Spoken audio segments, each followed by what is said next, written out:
Hello, welcome to Conscious TV. I'm Iain McNay, and today our guest is ShantiMayi. Hi, ShantiMayi.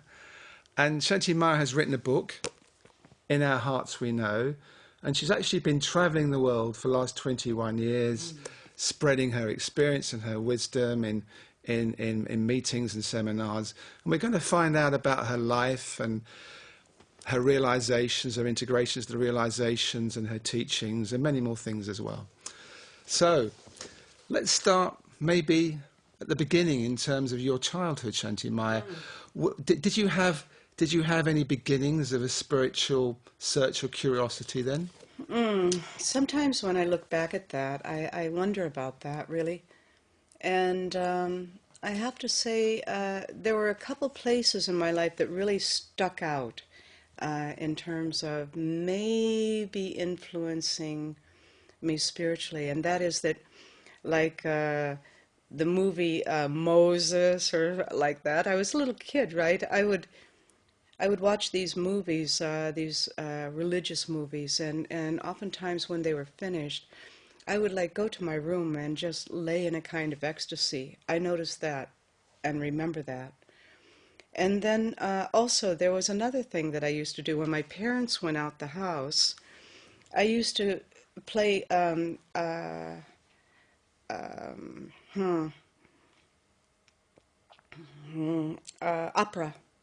Opera, okay. Opera Yeah, at the yeah. age of 8, 9, 10 years old, Yeah. and just crank it up like it was rock and roll. But it moved me on such a deep level, and it just did something. And this is Mario Lanza and Jan Pierce and these people. But really, I think it did something. I really think it did something. But I was married young. I had children very young. Got my family started very young. And my spiritual journey from that time moved to my late 20s, early 30s with a master named Manly P. Hall. But before that, I think you worked in forests, is that right? That was at that very same time when I was Okay, 30-ish. and I know in your book, I think you briefly mentioned that you started to commune more with nature. Oh, absolutely. It started to widen your horizons a It bit. became very, very integrated and very fast, almost like a sponge drawing in water. Yeah. I was a park ranger in Oregon, and this is an incredible, incredible, beautiful place anyhow.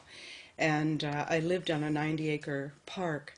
And yeah, morning time, birds, trees, rivers, salmon, just the beauty. I think that I've always been fortunate in the sense that my eyes have always perceived the detail of exquisite beauty in the world. I mean, no matter where I am. And what was the catalyst for you going to India? You know, an American teacher. His name Jim Swartz, and he went to India. I never wanted to go to India. Never wanted to go to India. I wanted to go to. If I went anywhere, I wanted to go to Egypt. Okay. Yeah, and he brought these photographs back from India, and they started to intrigue me. And I asked him if I could go with him, and he said, "Okay." And once I went, I never stopped going. I've gone consistently every single year of my life for 4 to 6 months. So, how did you meet your master in India? That's interesting. I knew a cloth merchant in the town of Rishikesh, and I feel that my heart was screaming out subconsciously. I think it was very obvious to other people, maybe on a subconscious level, maybe not on a conscious level. But he said, there's this great saint in Lakshmanjula, you should go see him. And at that time in Rishikesh, there were some pretty high caliber beings. They all disappeared pretty much with age and passing through this life. But I did. I went to see him. And upon meeting him, I knew that I was not going to ever leave him. I knew it. Immediately I knew it. And yeah, he stole my heart, and I tried and tried to get it back, but Yeah. So what no actually go. happened when you met him? What did you experience inside? I felt like I had come home, and I felt like this person. I looked at him in the eyes, And I mean, I probably had just met him for the first 5 minutes, and I looked at him in the eyes and I said, I just want to be exactly like you. You said, I want to be exactly like you.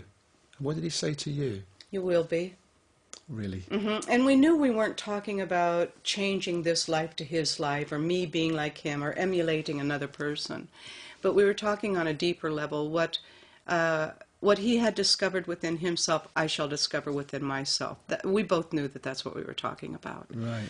And it was an incredible meeting. It was, maybe to anyone else it wasn't, but to us it was. And he was very simple, and there were very few people around. And I was the only person who was not an Indian that was there at the time, which was an interesting experience in itself. And you stayed there how long that time?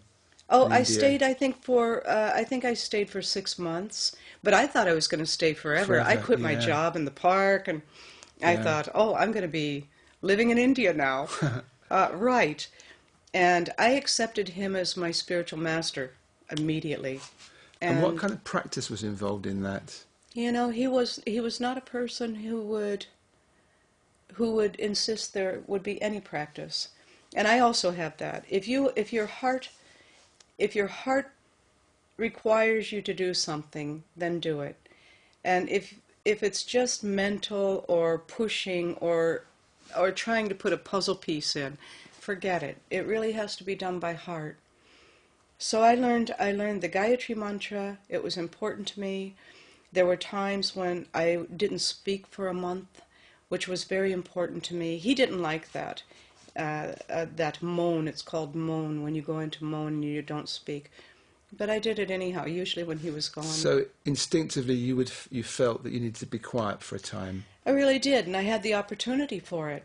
So I seized the opportunity. I was on the Ganges in a very quiet space with a bunch of sadhus walking by in very deep places, and I just wanted to be quiet and still. And he was a quiet and still person, still is. He's 87 years old, by the way. And very quiet and very simple and very inward.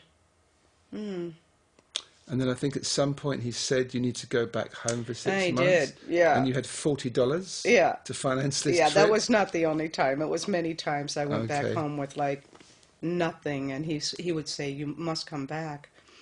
And I was working in the park before that, so everything was going along fine. But when you try to get a job for 6 months at a time, people don't like it. They want you to stay on. So I ended up going and finding seasonal work in a canning factory. I also taught at the University of Oregon. I taught pottery and a kind of self-help course, which I created myself and the university accepted. So I had some creativity, but I was working in a pretty mundane, not easy to be there job. I mean, canning factory is not your it's not your perfect idea of a career, but I needed to get back there, and I listened to him, and I felt it was very important to listen to him and to take what he said. He didn't say so much, so what he did say I took very, very seriously. So I worked hard to get back there.